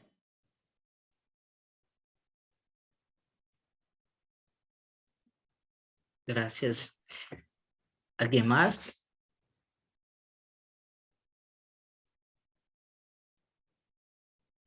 Jorge, vamos.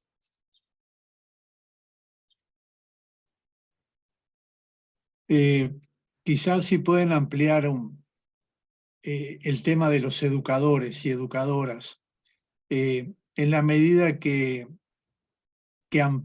presentaron una oferta variada, y sobre todo me interesa el tema de la educación para el desarrollo humano y laboral, que se realiza también en el campo de la educación no formal.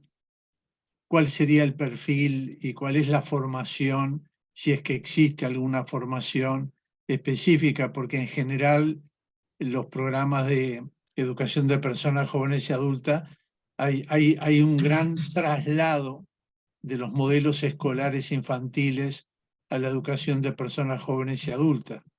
Y en esa réplica mecánica del modelo y de los perfiles y del trabajo en sí, muchas veces está parte de la explicación de las dificultades de este trabajo educativo.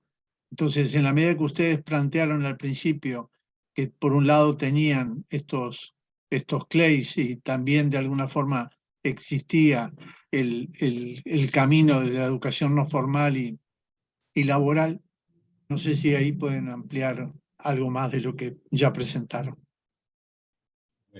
La educación para el trabajo y el desarrollo humano es todo un sistema, y en la nueva política quedó construido como un sistema. Pero este es desarrollado fundamentalmente por el Sistema Nacional de Aprendizaje, que no depende del Ministerio de Educación, sino del Ministerio de Trabajo. Y también por una cantidad de institutos privados que en la ciudad y en los pueblos ofrecen cursos técnicos. Este sistema de educación para el trabajo y el desarrollo humano, por lo general son cursos cortos. Es distinto a la formación técnica, profesional o tecnológica, que ya es de educación superior y que son cursos de 2 años. En la educación para el trabajo son cursos de 3 meses o 6 meses y está generalmente desarrollada por el SENA, el Servicio Nacional de Aprendizaje, que depende del Ministerio de Trabajo.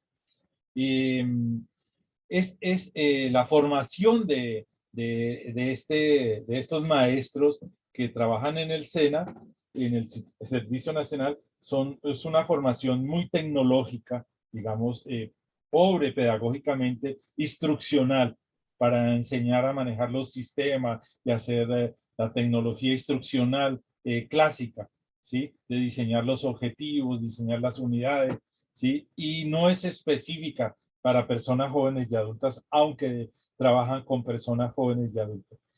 Algunos instructores de este SENA pues son maravillosos y entienden que tienen sujetos distintos y trabajan de otras maneras para evitar que haya deserción, y logran adquirir una pedagogía propia para la educación de personas jóvenes y adultas, pero no es que tengan una formación específica realmente para la educación de adultos. Es una formación de tecnología instruccional, de una pedagogía completamente instruccional para que sea efectiva y eficiente. Así como es técnica la formación que hacen, también la formación que hacen para los maestros es técnica. Se cree que la pedagogía es solo una tecnología de diseño de objetivos y de actividades concretas y de instrumentos de evaluación, no más. Muchas gracias. En la formación y lo que tú dices de que haya un traslado, sí es verdad, eso se ve en gran parte. Yo me acuerdo que Ana Lucía me contaba una experiencia de que fue a un centro de adultos y los adultos le dijeron que ellos querían danzar y bailar porque están en Cali, que es la zona del baile y la danza, de la salsa. Y entonces el maestro decía que no, que eso no, porque eso no está en los currículos y eso no está en la educación. Sí, claro, entonces está copiando el modelo de los niños. Sí. Y más en una zona que la danza y el baile es central para la formación en general, no solo como formación artística, sino la formación integral. Gracias, Jorge. Cuando dices que en la no formal, es lo que también Jorge te contaba sobre estas escuelas campesinas, que aunque no está legislada, pero son organizaciones que hacen educación para jóvenes y adultos dentro de sus contextos y forman hasta microempresas, una organización también que demanda ciudadanía, que demanda unos procesos políticos impresionantes. Entonces es más por ahí las cosas, ¿no? O sea, esa educación no formal vista más como las organizaciones campesinas, o esto de los ecofeminismos barriales, es más eso, que también se logra ser visible y se alcanzan otras cosas, una incidencia también política o alguna incidencia de algunos. Estos educadores populares que asociaciones trabajan en las escuelas campesinas tienen sus propios procesos de formación que es político-pedagógica, porque esta educación popular es más política, digamos. Entonces ellos sí se encargan de su propia formación político-pedagógica.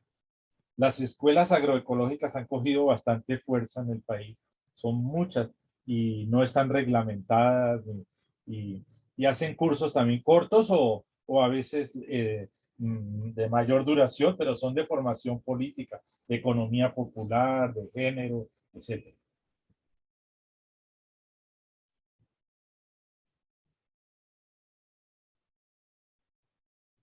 Y ellos a veces no quieren nada que ver con el sistema formal, no tienen ni quieren relación ni reglamentación. Y en algunos paros campesinos han venido reclamando fondos para sus escuelas campesinas. En este gobierno se van a crear universidades campesinas que vienen de esas escuelas.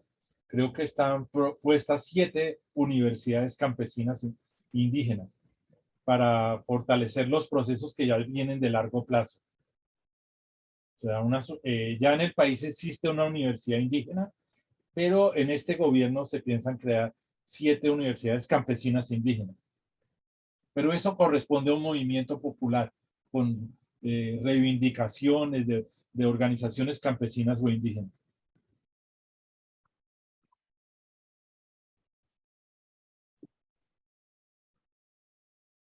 ¿Qué más?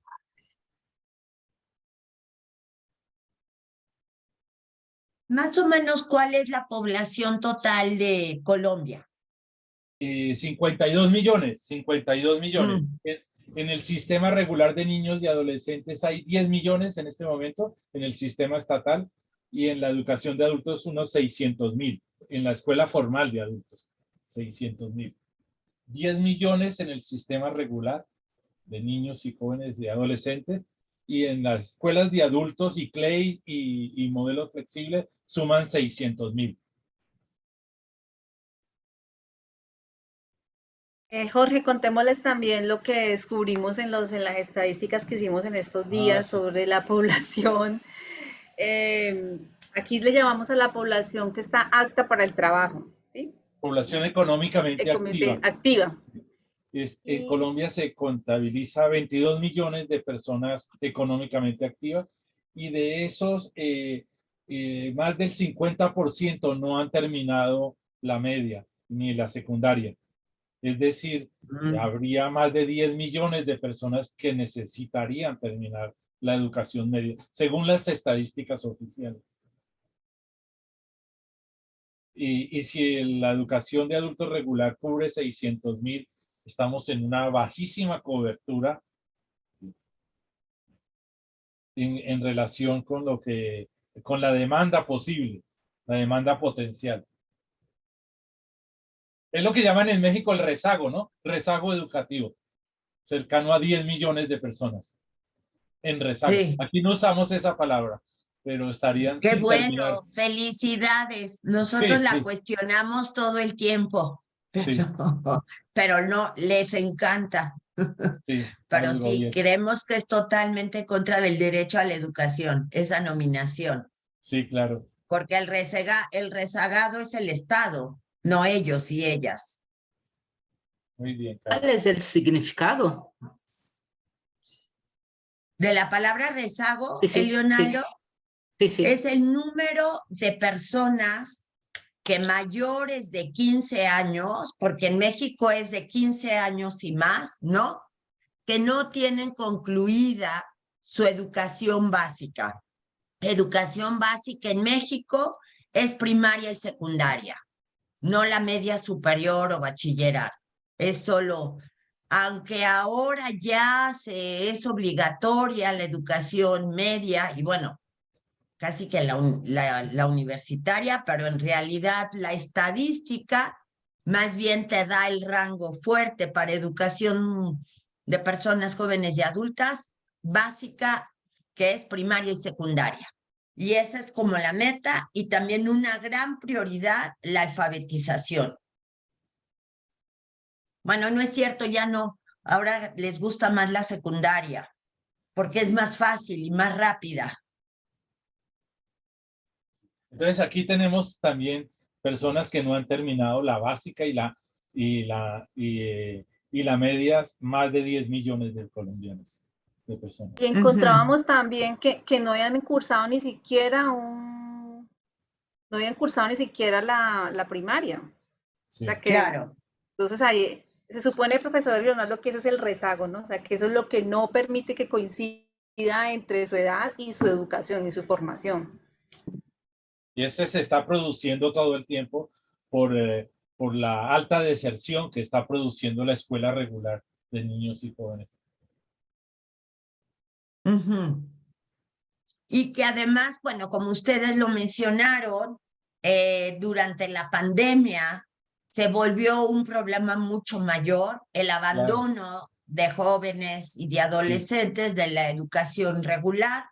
Sí. En mi país todavía está Están acabándose de buscándolos. El organizar. ministerio está buscando a estos niños y jóvenes por todo el país buscándolos. Campañas para buscarlos, los que se retiraron en pandemia. Entraron a trabajar o encontraron que es más divertido por otros lados aprender en YouTube. Sí.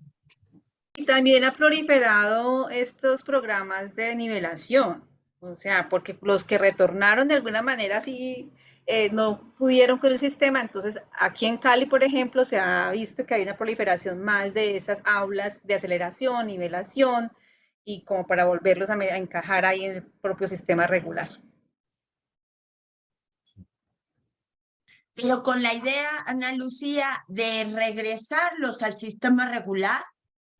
Sí, con esa idea, pero que sutilmente o que no van a poder, luego van a ser llevados para la EPA en la noche o los sábados. Aquí pasa mucho Esperamos eso. que el año entrante el número de estudiantes en EPA se agrande muchísimo. Si hubiera cualquier promoción, difusión de que existen estos programas, por lo que miles de jóvenes ya no quieren volver a entrar hasta por asuntos tontos, ¿no? En la escuela de adultos no le piden uniforme, puede ir con cachucha, miles de cosas simples. Menos disciplinamiento. También por los tiempos en que ellos trabajan o practican un deporte. Yo me encontré futbolistas que están ya de lleno en la carrera futbolística y que solo pueden ir en la noche a estudiar. Entonces son sujetos que también demandan esa y que pocos conocen de que en su territorio se está ofreciendo ese tipo de educación. Otra preguntita, ya que mencionas esto último. Aquí en México, algo que ha proliferado, ya lo platicaremos un poco más amplio en la próxima sesión, es precisamente esos sistemas acelerados y mucho virtuales.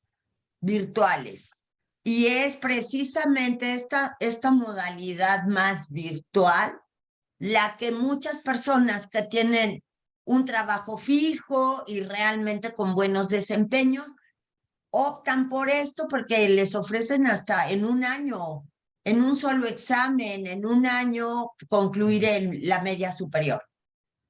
Entonces, es opción la que acuden personas que trabajan como en puestos, pues, de cierto nivel, ¿no? El ser futbolista, bueno, acá ser futbolista es un muy buen trabajo, en la mayoría de los casos, por ejemplo, ¿no? Entonces, si no lo tienen, pues más bien optan por esos sistemas a distancia o virtuales, ¿no? Porque hay mucha diversidad de opciones. Allá, ¿cómo está eso de los sistemas a distancia y la virtualidad? Creo que no se difundieron de todas maneras tanto, que hay bastante problema por el costo y porque no, en las zonas rurales no hay realmente conectividad.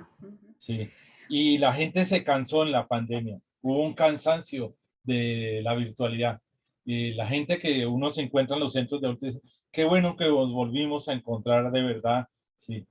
Pero de seguro esto va a comenzar a crecer, porque de alguna manera también la gente aprendió a usar estos medios. Y esos entran a crecer, pero de manera privada, en centros privados. Sí, el en Cali Estado casi no puede ofrecer esta virtualidad. El Estado no, pero la entidad privada sí. Y en el caso de Cali, como hay algunas escuelas que ofrecen los sábados, imagínate, Carmen, que hay una buena población allí, hasta porque, digamos, con Jorge lo hablábamos, el soldado que está raso, que no ha terminado su bachillerato, el soldado, en el contexto de nosotros, que ya ustedes lo conocieron, pues gana muy poco, el soldado raso sin bachillerato. Y una escuela le ofrece en un año terminar su bachillerato, pues él va y acude, porque el ascenso que él va a tener por el cartón, Dios mío, o sea, es mayor. Entonces esto sucede mucho también aquí en Cali, acceden, sí, pero acceden por el título, por mejorar sus condiciones laborales. Y acelerados. Los modelos flexibles también aceleran mucho. Aquí en Bogotá, esta alcaldía quiere hacer y va a presentar con modelos flexibles una estadística muy, muy alta de personas graduadas.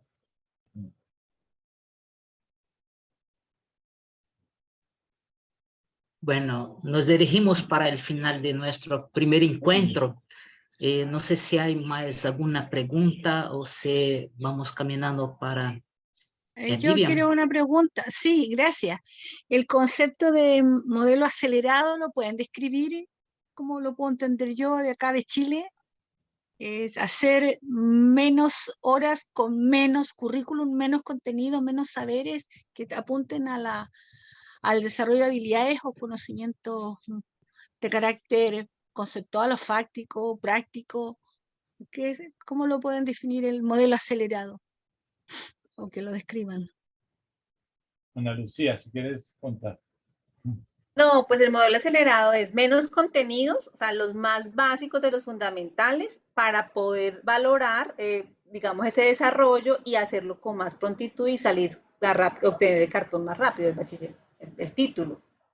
Entonces, menos contenido, más fragmentado todo y que se evalúe de manera más rápida y se obtenga rápido Hay programas específicos para la aceleración aquí en Cali.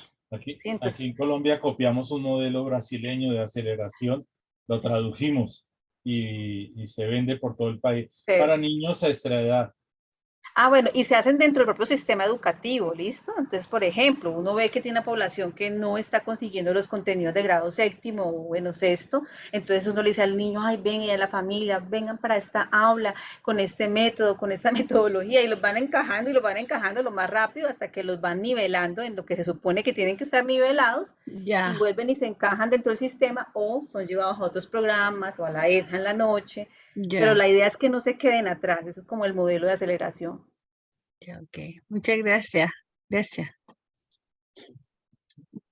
Y toda la escuela de adultos en parte es aceleración y por eso también atrae a algunos jóvenes porque en un año se ven 2 años de la escuela regular.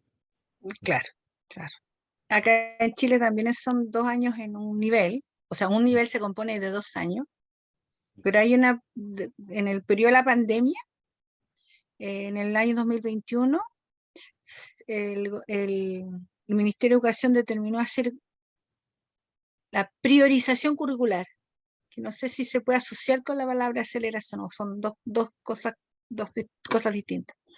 Priorización curricular en el concepto de que los saberes más relevantes que un niño de la educación de la modalidad regular de básica y de media tenga que adquirir para lograr, digamos, el nivel que corresponde, lo esencial. Y en adultos también existe la priorización curricular, que también son en la reducción de los contenidos y generar la enseñanza de los contenidos más relevantes de cada nivel, para certificar y graduar y terminar los niveles de primero y segundo medio, tercero y cuarto medio, para sacar la enseñanza media.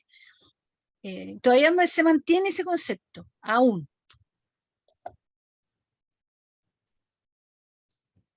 Bueno, más una vez, felicitaciones Ana, profesor Jorge, por las exposiciones y todas por la oportunidad de diálogo. Creo que vamos a vivir en estos próximos encuentros cuestiones que vamos a pensar que nuestros países mantienen estructuras y también sistemas que producen cada vez más desigualdades. Entonces, el próximo encuentro va a ser, el segundo encuentro va a ser en día 15 de agosto con los compañeros de México, ¿no es esto? Entonces, hasta el próximo encuentro, día 15 de agosto. Un gran abrazo a todos y buena semana. Muchas Gracias gracias. por escucharnos, gracias. Gracias, felicitaciones. Muchísimas gracias a todos ustedes por la escucha. Gracias. Felicitaciones a Muchas los gracias. ponentes.